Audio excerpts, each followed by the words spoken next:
It all began on a quiet suburban street where every house looked the same. Perfect lawns, identical mailboxes, and a row of identical smiles masking silent judgment. This neighborhood was ruled not by peace or community spirit, but by something far more powerful, the HOA. And behind that HOA, pulling every string she could, was one woman, Karen Henderson.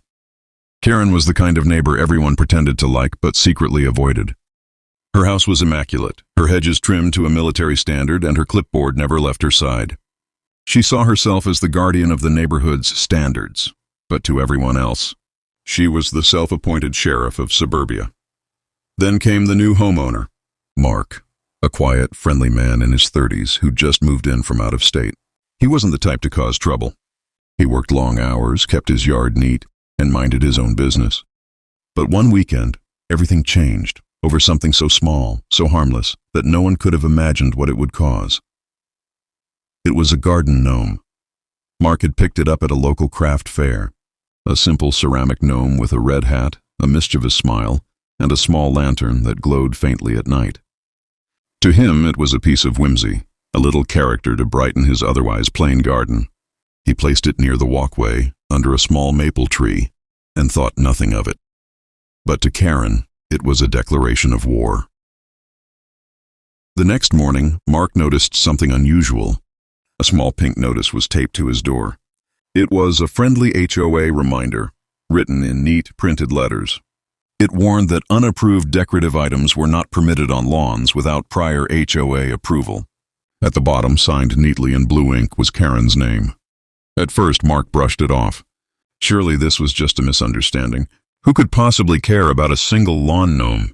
He decided not to respond, just to wait and see if it blew over. But Karen didn't forget. Karen never forgot. Over the next few days, she began to patrol past his house more frequently. Her small, yappy dog trotted beside her as she took morning walks that conveniently circled his property several times a day. Each time, she'd stop, stare at the gnome, and write something in her little notepad. By the end of the week, things escalated. A white HOA envelope arrived in Mark's mailbox. Inside was a formal complaint, a printed fine notice for non-compliance with decorative uniformity standards, and a photo of his gnome. Someone had reported it, claiming it was distracting, unapproved, and a potential safety hazard. The absurdity of it made Mark laugh. He decided not to pay the fine, confident that logic would prevail. But logic didn't live in this neighborhood. Karen did. When the HOA didn't receive payment, Karen took matters into her own hands. She started telling other neighbors that Mark's tacky lawn ornament was bringing down property values. She even claimed it glowed too brightly at night and disturbed her sleep. It didn't matter that her house was across the street. Karen's stories were always exaggerated, and she always made sure to sound like the victim. Then, one night, things took a darker turn.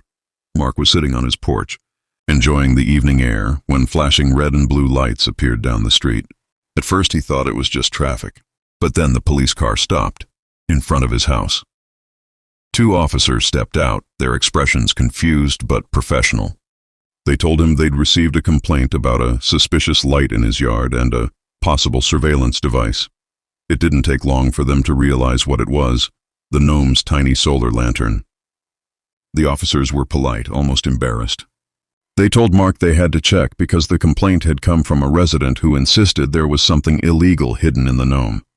Once they saw it was just a garden decoration, they apologized and left. But the damage was done. The entire street had seen the flashing lights. The gossip had begun. Karen, standing on her porch with her arms crossed, watched the scene unfold with smug satisfaction. She thought she had won.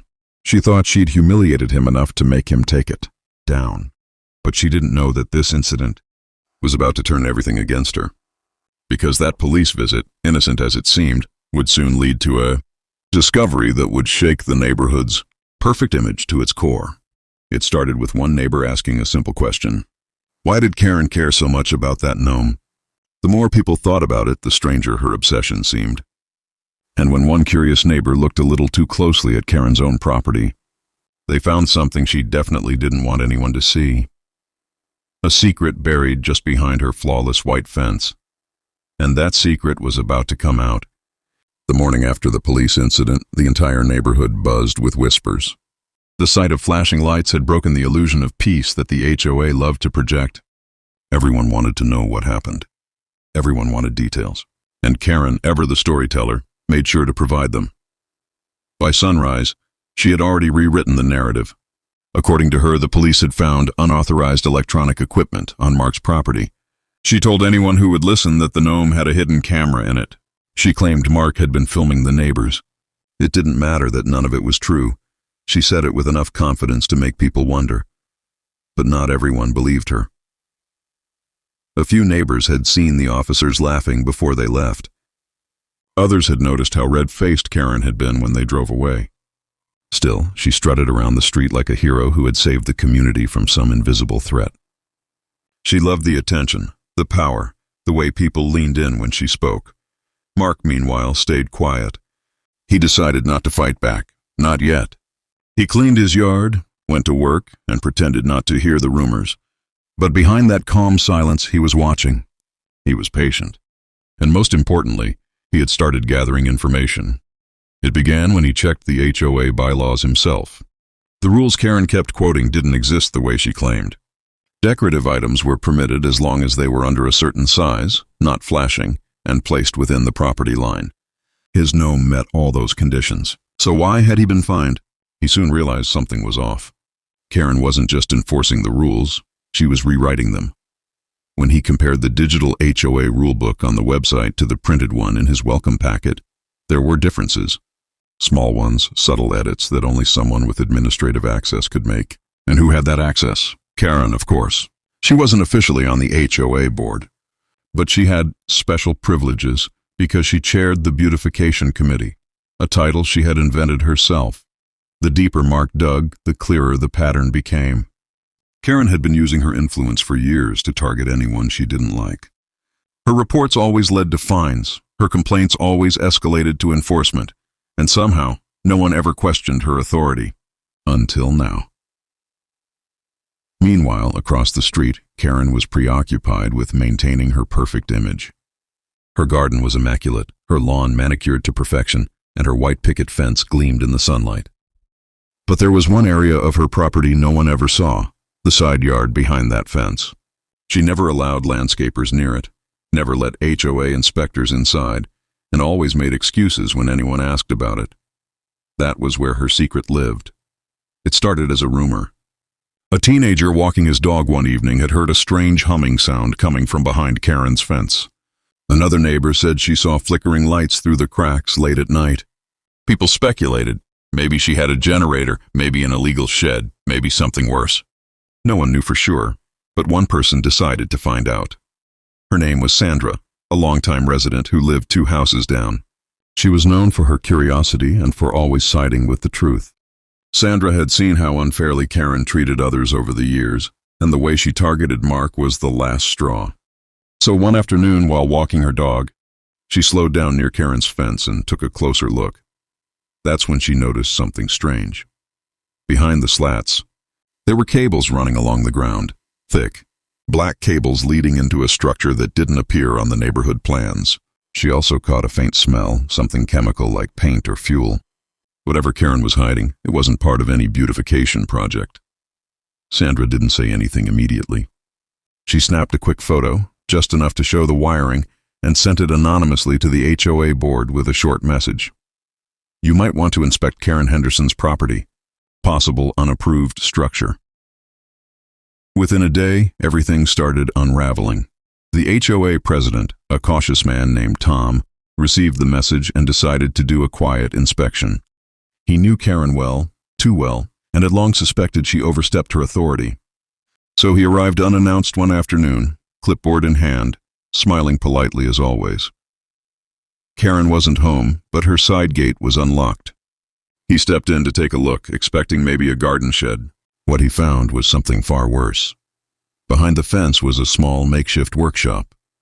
A metal canopy, half hidden under a tarp, with paint cans, extension cords, and a stack of large unmarked boxes. It was an illegal storage setup, completely against HOA and city codes. And judging by the smell, it had been there for months. Tom took photos and notes, his expression tightening with every discovery. By the time he left, he knew Karen's empire of control was about to collapse.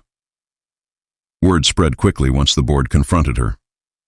Karen tried to deny everything, claiming the structure was temporary, decorative, even for charity work. But when photos surfaced at the next HOA meeting, her excuses fell apart. Neighbors who once feared her now stared in silence. The woman who fined people for garden gnomes had been hiding a full-blown code violation behind her own fence. But Karen didn't back down. She turned defensive, angry, and desperate. She claimed Mark had set her up, that he had spied on her and planted evidence. The irony was thick and no one bought it. Still, she refused to take responsibility. As for Mark, he stayed silent through the chaos. He didn't need to defend himself. Karen was doing all the work for him. But what came next would push her over the edge. Because when the city inspector got involved, he found something else behind that fence, something that didn't just violate HOA rules, but broke local laws entirely. And that discovery would destroy Karen's reputation for good.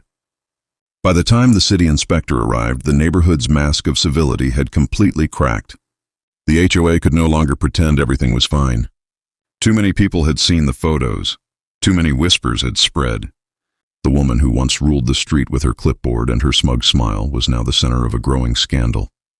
The inspection was scheduled quietly, no public notice, no warning. But in a neighborhood like this, word travels faster than wind. By the time the white city vehicle pulled up to Karen's driveway, half the street was already watching through blinds and half-drawn curtains. Karen herself stood outside, her arms crossed, lips pursed tight, as if she could will the situation away through sheer force of denial. Her voice trembled between arrogance and fear as she greeted the inspector. She tried to sound confident, insisting it was all a misunderstanding, just a craft area, nothing more. But the inspector wasn't here for conversation. He was here for answers. Behind the fence, the truth waited. The inspector began taking photos, measuring distances, and noting every violation. Karen followed closely behind him, her words tripping over themselves as she tried to justify every corner of her secret workshop. But the smell of paint thinner was unmistakable. The cords were illegal extensions of household wiring, and the entire structure was built on the property line, without a permit. What she didn't know was that the inspector wasn't just documenting for the HOA. He was reporting to the city. And when he looked deeper, his expression changed from mild disapproval to genuine concern. Because hidden beneath one of the tarps, half covered by plastic bins, was something unexpected. Several large barrels marked with faded warning labels, old, rusted containers labeled flammable, paint thinner, solvents, industrial sealants. Karen had been running an unlicensed side business from her backyard, selling custom-painted lawn ornaments online. The irony was almost poetic. The same woman who called the cops on a single gnome had been painting and selling hundreds of them for profit, illegally, from behind her own fence. The inspector called for backup. 2 more city officials arrived, followed by a fire safety officer. It was no longer just a code violation, it was a safety hazard. If one spark had hit those chemicals, half the neighborhood could have gone up in flames. Karen's perfect world began to crumble. She pleaded with them, her voice growing more desperate with every passing minute. She said she didn't know the materials were unsafe, that she was just experimenting with art. But the evidence was overwhelming. Photos, invoices, and even a small signboard hidden behind the shed that read, Henderson Home Crafts, Custom Garden Decor. The HOA board watched in stunned silence as the truth unfolded. Tom, the HOA president, stood on the sidewalk, arms folded, saying nothing. He didn't need to. Everyone knew what this meant. Karen had not only violated every rule she'd ever enforced on others, she'd endangered the very neighborhood she claimed to protect. As the inspectors began sealing the barrels and taking notes, neighbors started gathering quietly along the sidewalks. Some pretended to walk their dogs, others stood in clusters pretending to chat, but everyone was watching. Mark, too, stood across the street, hands in his pockets, calm as ever. He hadn't spoken a word to Karen since the night she called the cops on him. But as he watched her frantically explain herself to city officials, he couldn't help but feel the slow, quiet satisfaction of karma catching up. That evening, The city declared her workshop a code violation and issued an immediate removal order. The fines were massive, thousands of dollars in penalties and cleanup fees. But worse than the money was the humiliation. By the next morning, photos of her yard were all over the neighborhood group chat. Someone had taken a picture of the barrels being hauled away and captioned it, "So much for neighborhood standards." It spread faster than wildfire. For years, Karen had been the enforcer, the one who shamed others for leaving trash cans visible, for missing paint chips, for parking too close to the curb. Now she was the scandal everyone whispered about.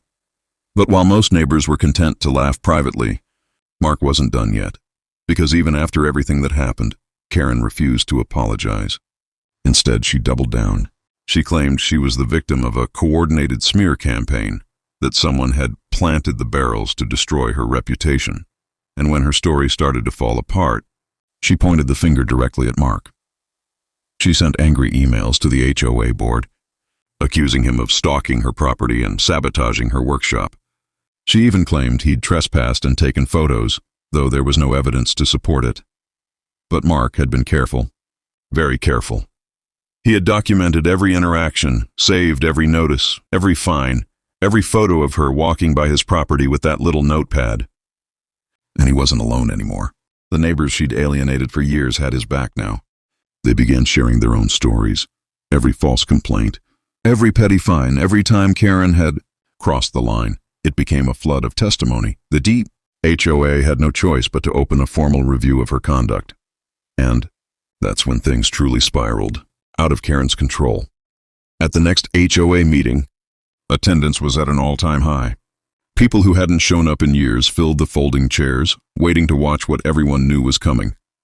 Karen sat stiffly at the table, her usual smugness gone, replaced by visible exhaustion. The board reviewed the findings: unauthorized structure, safety violations, false reports, harassment. Her reputation, built on intimidation and self-righteousness, was collapsing in real time. By the time the meeting ended, the decision was unanimous. Karen Henderson was officially banned from serving on any HOA committee, indefinitely fined for violations, and stripped of her beautification chair title. The power she'd clung to for years was gone in a single vote. But the story wasn't over, not yet. Because losing her title didn't mean losing her obsession, and when Karen realized the HOA wouldn't protect her anymore, she decided to take matters into her own hands one last time. That night, she made a plan, a final act of revenge against the man she blamed for everything, Mark. Losing her HOA power should have ended it. Most people, faced with public humiliation and thousands in fines, would have stepped back, quietly, maybe even tried to rebuild what was left of their reputation. But not Karen Henderson. For Karen, defeat wasn't something she could accept. It wasn't about right or wrong anymore. It was about pride, control, and the need to prove that she was still in charge of this neighborhood, even if everyone else had moved on. In her mind, the true enemy wasn't the HOA board or the city inspector. It was Mark, the man with the gnome, the man who had ruined her life. The same night she was stripped of her committee role, neighbors saw her pacing up and down her driveway long after midnight. The porch light burned bright, her dog barked relentlessly, and her silhouette moved behind drawn curtains. Something in her had snapped. By morning, she had a plan. If she couldn't control the neighborhood through the HOA, she'd control it through fear. It started small, petty acts that only Mark would notice. Trash mysteriously scattered across his front lawn, his mail occasionally missing or torn, a small dent in his car door that appeared overnight. Each time, Mark suspected her, but he had no proof. She was careful, methodical, always watching from the shadows of her window. She began keeping a file again, her infamous neighborhood watch notes, but this time it wasn't for the HOA. It was personal. She tracked every movement Mark made, when he left for work, when he came home, even when he mowed the lawn. But the thing about paranoia is that it grows. The more she obsessed, the more convinced she became that everyone was against her. She stopped speaking to most neighbors, stopped attending meetings, and started calling the police for every minor incident. A barking dog, a parked car, a leaf blower at the wrong hour. Each call was another attempt to reclaim her lost authority. and each one chipped away at what little patience the local police still had for her. Then, one night, she took it too far. It was around 2 a.m. when Mark's security cameras caught movement at the edge of his yard. A shadow slipped through the bushes, crouched low, flashlight in hand. It was unmistakably Karen. She was holding something, what looked like spray paint. The next morning, Mark found the side of his white fence defaced with red paint. 3 large letters scrawled across it, "Rule Breaker." It was the last straw. Mark reported the vandalism to the police, handing over the footage. It showed everything: Karen walking straight from her house, the flashlight beam shaking in her trembling hands, the red spray can glinting under the moonlight. When the officers arrived at her door later that day, she denied everything, of course. She said it was a setup. She said someone had deep-faked the footage to frame her. But her trembling voice and paint-stained fingers told a different story. For the first time, Karen faced real consequences.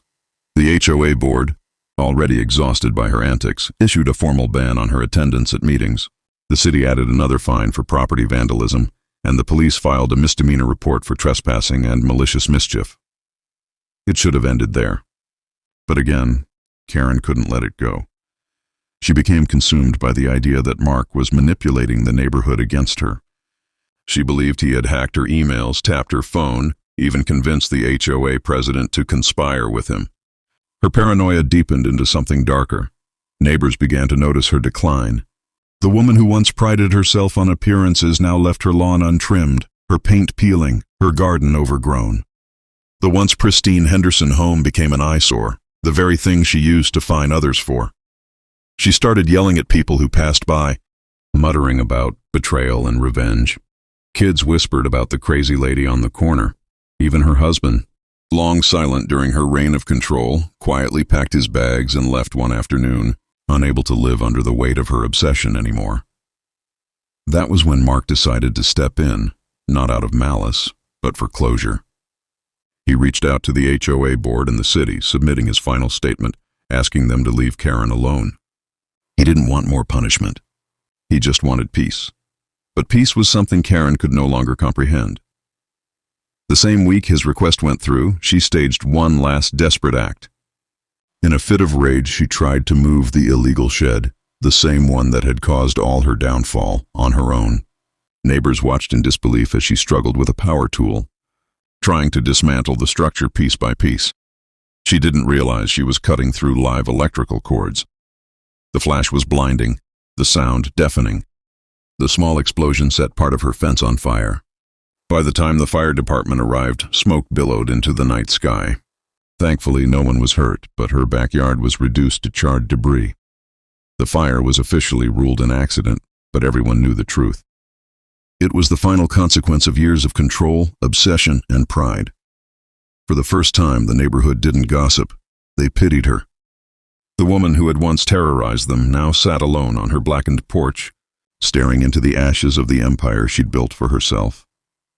As for Mark, he simply watched from his porch across the street, his gnome still standing proudly under the maple tree. Its little lantern glowed softly, untouched by all the chaos it had caused. That night, the street was finally quiet again. But beneath that calm, a new tension brewed. Because while everyone thought Karen had finally learned her lesson, she wasn't done, not yet. There was still one final twist left to this story. And it would come from something buried deep in the ashes of her backyard, something the fire hadn't destroyed. The fire had left Karen's yard looking like a battlefield.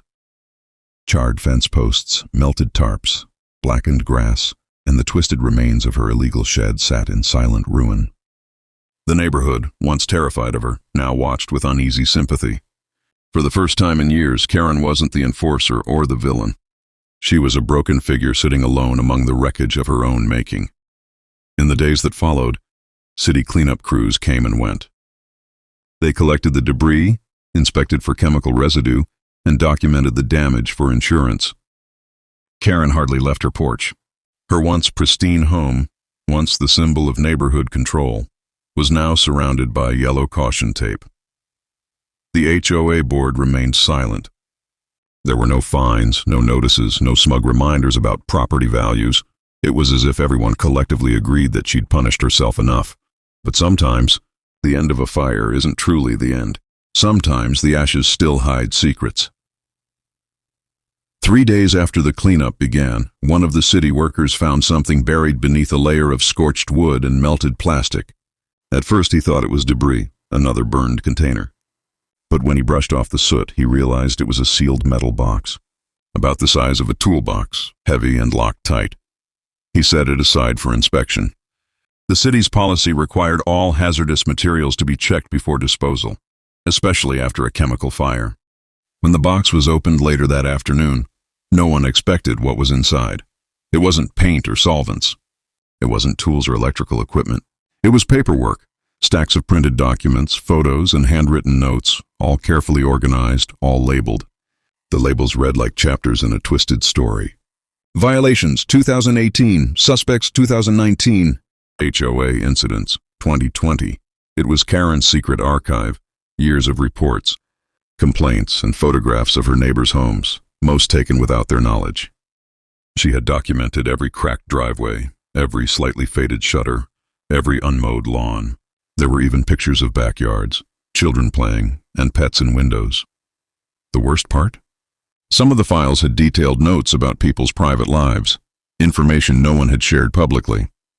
Details she could have only gotten by digging through mail, overhearing conversations, or prying into other people's business. The city immediately turned the box over to the HOA board, and once they read what was inside, the picture became horrifyingly clear. Karen hadn't just been a strict neighbor. She'd been running her own secret surveillance operation. She'd been monitoring the entire neighborhood for years, compiling information like some kind of suburban spy. She had used it to manipulate, intimidate, and control others, always under the guise of keeping standards high. The news spread faster than wildfire. Every neighbor who'd ever received one of her friendly reminders suddenly realized their lives had been under her watchful eye all along. Tom, the HOA president, called an emergency meeting, not to punish her further, but to explain what they'd found. The air in the community hall was tense. No one spoke. The manila folders sat in the middle of the table, like evidence from a crime scene. The board agreed to hand everything over to the police, given the potential privacy violations, but the emotional damage was already done. The next morning, police cars returned to the quiet cul-de-sac, not for Mark this time, but for Karen. They spoke to her for nearly an hour.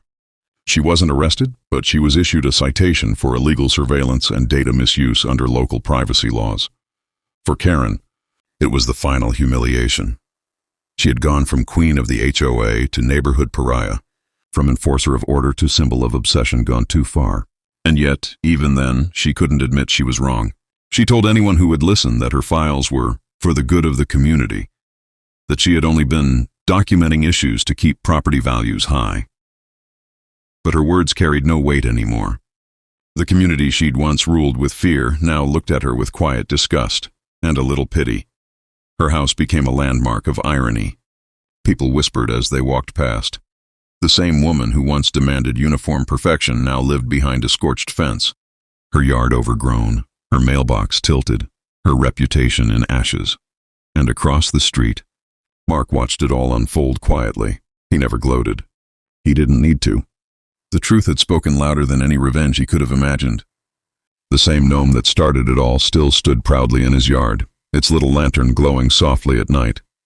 Some neighbors even joked that it had become the neighborhood's new mascot, a symbol of resistance against unnecessary control. A few weeks later, a for sale sign appeared in front of Karen's house. The paint was peeling, the grass dying, and the windows shut tight. Rumor had it she was moving to stay with a relative, far from HOA life, far from anyone who remembered her name. But before she left, something strange happened. One evening, as the sun set behind the trees, Mark found an envelope on his doorstep. No name, no note, just his address written in shaky handwriting. Inside was a single photograph. It was the gnome, taken from across the street. On the back, written in faded ink, were just 3 words. It all started. There was no apology, no explanation. Just those 3 haunting words, a quiet acknowledgement perhaps, or a reminder of how something so small had burned down an empire. Mark never spoke of it to anyone. He simply folded the photo and placed it in a drawer. By the next morning, Karen was gone. Her house sat empty for months, the lawn growing wild, her perfect world fading into memory. The HOA slowly moved on, enforcing new rules about privacy, oversight, and accountability. And the neighbors, once divided by fear, began to reconnect. The gnome remained in its place, still smiling, still standing watch. To some, it was just a decoration. But to others, it was a reminder that sometimes justice doesn't come through punishment or revenge. Sometimes it comes when the truth finally steps out from behind the fence. Months passed, and the neighborhood slowly began to heal. The fire, the fines, the police visits, all of it had left scars, but time has a way of softening even the sharpest edges. For the first time in years, the street felt peaceful again. The air was lighter, the tension gone. The house across from Mark's, once Karen Henderson's monument to control, now sat quietly, its windows empty, its lawn reclaiming itself with wild patches of green. The for sale sign out front swayed gently in the wind, weathered by sun and rain. No one hurried to buy it. People said it still carried a strange energy, a reminder of everything that had happened. But life moved on. The HOA underwent a quiet transformation. Under new leadership, the rules were rewritten, this time with fairness and common sense. Gone were the vague, weaponized aesthetic standards. Instead, the new policy focused on community, not control.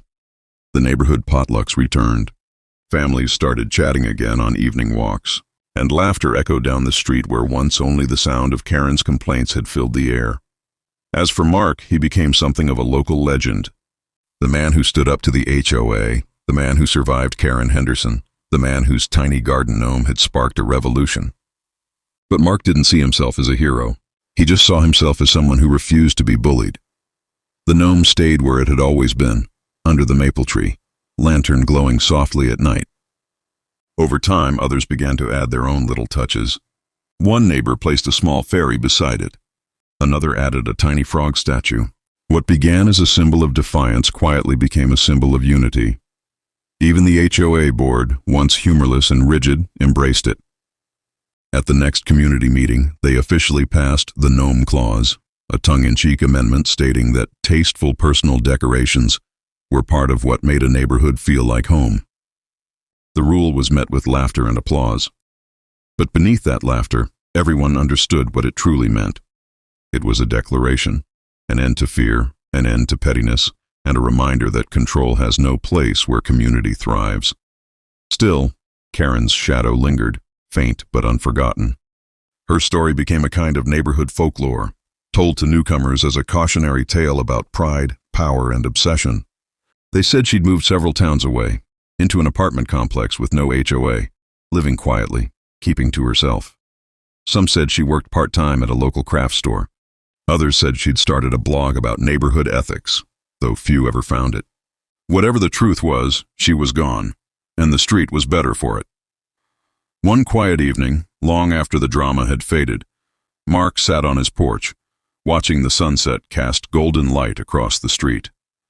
The world had moved on, but sometimes when the light hit just right, he could almost see her old silhouette, standing at her fence, clipboard in hand, eyes sharp with judgment. He thought about that envelope she'd left behind, the photo of the gnome, the words "it all started." Maybe it had been her way of admitting that she'd gone too far.